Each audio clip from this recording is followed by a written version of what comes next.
future doctors. Hope you are doing well. This is Anuradha and I will be talking about study of different order of reaction. Mainly I will be talking about zero order reaction in this video. तो let's start. तो पहले बात करते हैं zero order reaction की. देखिए मैंने यहाँ पे लिखा है reaction in which rate do not depend on concentration of reactant is zero order reaction. तो क्या होता है, रेट जो है कंसनट्रेशन ऑफ रिएक्टेंट पर डिपेंड नहीं करता है, उसी को क्या बोलते हैं, ज़ीरो ऑर्डर रिएक्शन. ये जो मैं आगे आप अभी डिस्कस करूँगी ज़ीरो ऑर्डर, फर्स्ट ऑर्डर, फिर मैं बात करूँगी किसी nth ऑर्डर रिएक्शन के लिए, हाइपोथेटिकल कोई रिएक्शन है उसकी स्टडी करेंगे. तो ये आप बहुत ही अच्छे से पढ़ना, ये काफ़ी इंपॉर्टेंट टॉपिक है क्वेश्चन पॉइंट ऑफ व्यू से.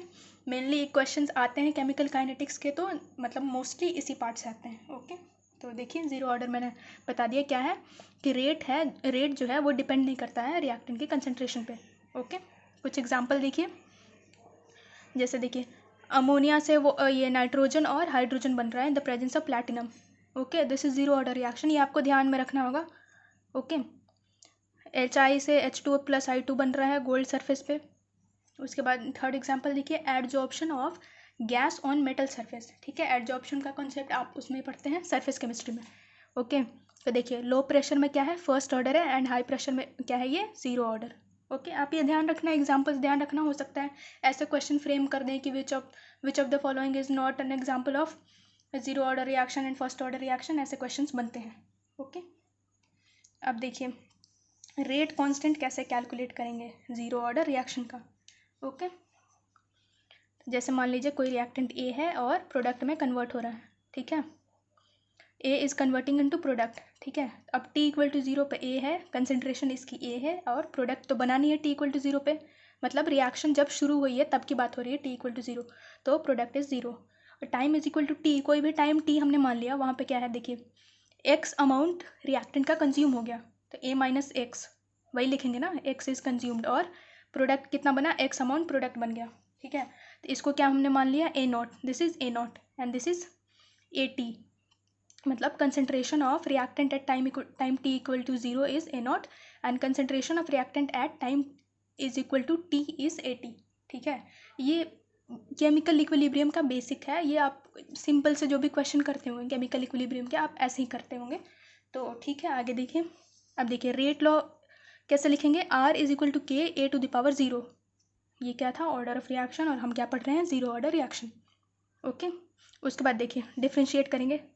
रेट को लिखना मैंने बताया था, रेट एक्सप्रेशन को रिएक्टेंट के टर्म में कैसे लिखेंगे, माइनस लगाएंगे, minus d concentration of A upon d t is equal to के A to the power zero and something to the power is something to the power zero is one.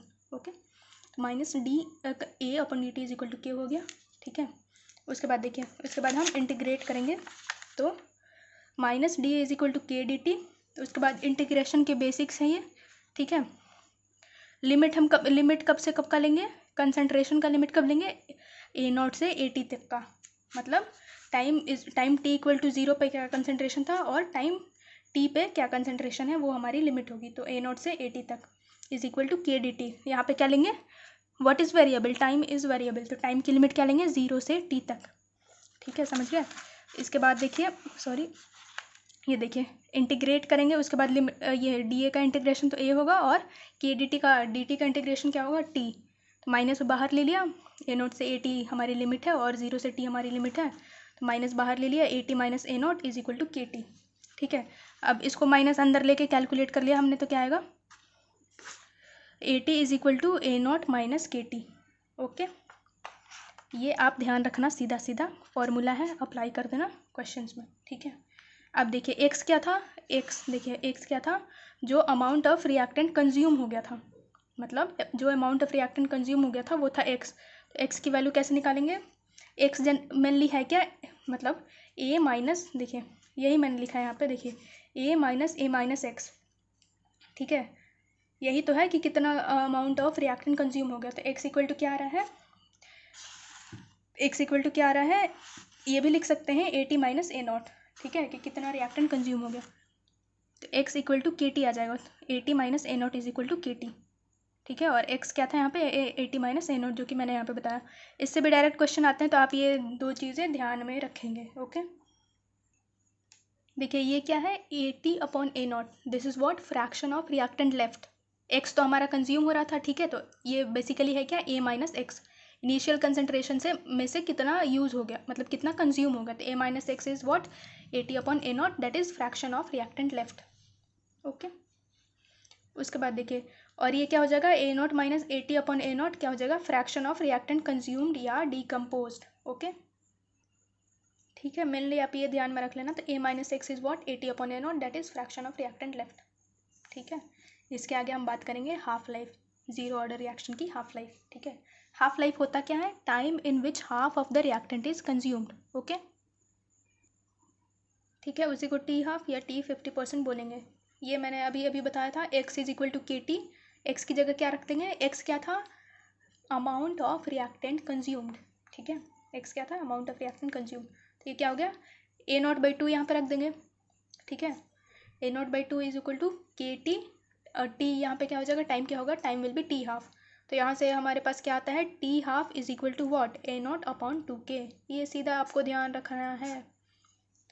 तो इससे हम क्या conclusion निकाल सकते हैं, T half is directly proportional to A0। Okay, T half is directly proportional to A0, मतलब proportional to initial concentration of reactant. ठीक है, अब ऐसे क्वेश्चंस आपको बहुत मिलेंगे, जब आप फर्स्ट ऑर्डर पढ़ लेंगे तब आपको कंफ्यूज करने के लिए ऐसे ऐसे स्टेटमेंट लिखेंगे, तो आप कॉन्सेप्ट क्रिस्टल क्लियर रखें। आपको इक्वेशन ये याद है तो आप रिलेट कर लेंगे कि T half is directly proportional to initial concentration of reactant. ठीक है, चलिए देखिए एग्जाम्पल एक लेते हैं कि कोई एक रिएक्टेंट है, इनिशियल कंसंट्रेशन 10 m है, उसका टी हाफ 20 मिनट है, 20 मिनट के बाद ये उसकी कंसंट्रेशन हाफ हो गई, 5 m, फिर 2.5, फिर 1.25। ठीक है, टी हाफ इज़ 20 मिनट। ठीक है, अब क्या, कंसंट्रेशन हाफ हो गई तो टी हाफ भी आधी हो जाएगी। ठीक है, 20 मिनट यहाँ था तो यहाँ क्या हो जाएगा, 10 मिनट। वैसे ही यहाँ पे कंसंट्रेशन 5 से 2.5, तो टी हाफ भी हाफ, मतलब 10 से 5। ठीक है, समझ गए आप। इसके बाद एक कॉन्सेप्ट आता है T75% और T3/4। इसमें क्या है, 3/4 of the reactant is consumed. ठीक है, मतलब रिएक्टेंट का 3/4 कंज्यूम हो चुका है। ठीक है, तो कैसे लिखेंगे, एट T3/4 एक्स की वैल्यू क्या हो जाएगी, 3/4 A0, मतलब 3/4 of concentration of reactant is consumed. तो इनिशियल कंसनट्रेशन क्या था, A0 माना है हमने, तो x is equal to 3/4 A0। अब यहाँ देखिए, तो एक्स की जगह क्या रख लेंगे, 3/4 A0 is equal to K T की पावर 3/4, तो T 3/4 क्या आ जाएगा, 3 A0/4 के। अब आप इसको याद करने लगेंगे तो आप इसमें कंफ्यूज हो जाएंगे फिर कि टी हाफ क्या था, T3/4 क्या था। ठीक है, तो आपको एक इक्वेशन पता है ना, X is equal to KT। ठीक है, और आपको ये कॉन्सेप्ट पता है कि एक्स है क्या, fraction of reactant consumed is x. ठीक है, तो एक्स की जगह वो आप पुट कर लेना और टाइम निकल जाएगा, ऐसे तो कुछ भी फ्रेम कर सकते हैं हम। ओके, अब T75 के बाद हम क्या देखेंगे, T100% और T कंप्लीशन की, जीरो ऑर्डर रिएक्शन को पूरी तरह से कंप्लीट होने में कितना टाइम लग रहा है। ठीक है, मतलब क्या है, x is equal to A0, मतलब पूरा का पूरा रिएक्टेंट कंज्यूम हो गया, the amount of reactant consumed is A0। Okay, तो क्या लिखेंगे, x is equal to KT, X की जगह क्या रख देंगे, A0 is equal to KT 100%, तो T 100% क्या आ जाएगा, A/K।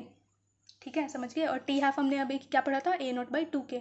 तो इससे क्या कंक्लूजन निकलता है, T 100% is equal to 2T half, मतलब 250%। ये भी ध्यान रखने वाली चीज़ है, आप बस ध्यान रख लेना, हो जाएगा। उसके बाद आता है ग्राफ पे, ग्राफ इंपॉर्टेंट है, इससे क्वेश्चन फ्रेम कर लेते हैं और पूछेंगे कि इसका स्लोप क्या देगा, और कोई और ग्राफ ऐसे दे दिया और पूछेंगे कि इसका स्लोप क्या देगा, कौन सी वैल्यू आएगी। ठीक है, तो देखिए पहला ग्राफ क्या है, रेट वर्सेस कंसंट्रेशन का। ठीक है, रेट वर्सेस कंसंट्रेशन का ग्राफ देखिए, जीरो ऑर्डर में क्या होता है, जैसा कि आपको पता है रेट जो है इनिशियल कंसंट्रेशन ऑफ रिएक्टेंट पे डिपेंड नहीं करता है, तो R is equal to K। समझ गए, मतलब क्या है, स्ट्रेट लाइन आएगी पैरेलल टू कंसंट्रेशन वाला, पैरेलल टू एक्स एक्सिस, मतलब कंसंट्रेशन पे कोई डिपेंडेंसी नहीं है। उसके बाद देखिए दूसरा ग्राफ क्या है, एक्स वर्सेस टाइम, मतलब amount of reactant consumed versus time का ग्राफ। ठीक है, तो ये आपको पता है x इक्वल टू KT, तो किसके फॉर्म में है, y is equal to mx। ठीक है, पॉजिटिव है और कोई इंटरसेप्ट नहीं है, तो स्ट्रेट लाइन आएगा पासिंग फ्रॉम ओरिजिन, तो इसका स्लोप क्या देगा, स्लोप विल बी K। समझ गए, तो आपको ये मतलब सिंपलेस्ट क्वेश्चन अगर बने इस ग्राफ से तो क्या आएगा, एक्स वर्सेस टी का ग्राफ दे देगा और उसके स्लोप से पूछेगा कि आप रेट कांस्टेंट बताइए। समझ गए। उसके बाद देखिए ये ग्राफ देखिए T half versus A nought का है, ठीक है। जैसा कि आपको पता है T half is directly proportional to A nought. Zero order reaction में क्या होता है, जो टी हाफ है वो डायरेक्टली प्रोपोर्शनल होता है इनिशियल कंसंट्रेशन ऑफ रिएक्टेंट के, ठीक है। अब देखिए कैसे करेंगे। ग्राफ के मतलब वाले क्वेश्चन है तो आपको अगर इक्वेशन पता है और आपको ग्राफ्स की बेसिक पता है, मतलब इक्वेशन पता है स्ट्रेट लाइन की, जनरली स्ट्रेट लाइन ही आते हैं इसमें, तो आप कर लोगे आसानी से। देखिए T half is equal to A nought by two K था, ठीक है। और वाई एक्सिस पे क्या है टी हाफ और एक्स एक्सिस पे क्या है ए नॉट, ठीक है। तो अब उसी फॉर्म में लिख लो, टी हाफ को वाई लिख लो और ए नॉट को एक्स लिख लो, तो क्या बच रहा है यहाँ पे 1/2 के, तो Y is equal to M X. ये भी है, कोई इंटरसेप्ट नहीं है और पॉजिटिव वैल्यू है, तो स्लोप क्या आएगा, straight line passing from origin, graph इसका होगा और स्लोप क्या देगा 1/2 के, ठीक है। अब देखिए ये ग्राफ देखिए, मतलब मैंने 4 बनाए हैं जो कि मोस्टली पूछे जाते हैं, जनरली पूछे जाते हैं इनसे क्वेश्चन। तो देखिए ए टी वर्सेज टी, मतलब concentration at any time T versus time का ग्राफ खींचे तो कैसे आएगा, ठीक है। ये इक्वेशन आपने पढ़ा है, A T is equal to A nought minus K T, मतलब मैंने बताया तो था। देखिए यहाँ देखिए A T is equal to A nought minus K T, ये मैंने बताया था आपको, ठीक है, ज़ीरो ऑर्डर में शुरू में। तो वही ए टी से वही चीज़ यहाँ पे लिखी है। तो देखिए वाई एक्सिस पे क्या है, concentration at time any time T, A T है, और एक्स एक्सिस पे क्या है टाइम। तो देखिए ए टी की जगह वाई रख लीजिए, ये इंटरसेप्ट हो जाएगा और ये एक्स हो जाएगा। तो कौन सी फॉर्म में इक्वेशन आ रही है, y is equal to c minus m x, तो इसको रीअरेंज कर लीजिए, y is equal to minus m x plus c, ठीक है। तो इसका इंटरसेप्ट क्या आएगा, समझ गए, इसका इंटरसेप्ट देगा ये ए नॉट, ये आपको पता है ना, ये इंटरसेप्ट होता है, तो इंटरसेप्ट क्या होगा ए नॉट होगा। तो मतलब कई तरह से क्वेश्चन पूछे जा सकते हैं, और स्लोप इसका क्या देगा माइनस के, आप ये ध्यान रखेंगे स्लोप क्या देगा माइनस के, ठीक है। तो आप नेगेटिव भूल मत जाना। ऑब्वियस सी बात है, आप ये ग्राफ रटने जाओगे तो कन्फ्यूज़न होगा बहुत सारा, आपको बस इक्वेशन पता होनी चाहिए, बाकी तो आप डिराइव कर लोगे, ठीक है।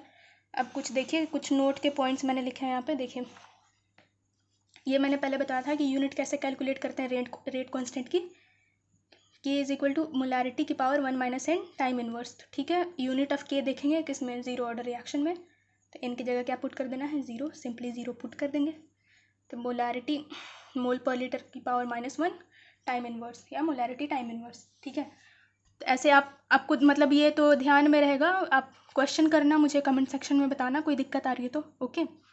तो ये तो मतलब क्वेश्चन करते करते आपके दिमाग में ये याद हो जाता है, ठीक है। ऐसे आप रट्टा मारोगे तो ये तो याद होगा नहीं, कन्फ्यूज़न हो जाएगा आपको। तो बस आप ये ध्यान में रखना, मोलारिटी की power 1 minus N time inverse, इससे हम किसी भी ऑर्डर ऑफ रिएक्शन का रेट कॉन्स्टेंट की यूनिट कैलकुलेट कर सकते हैं, ओके।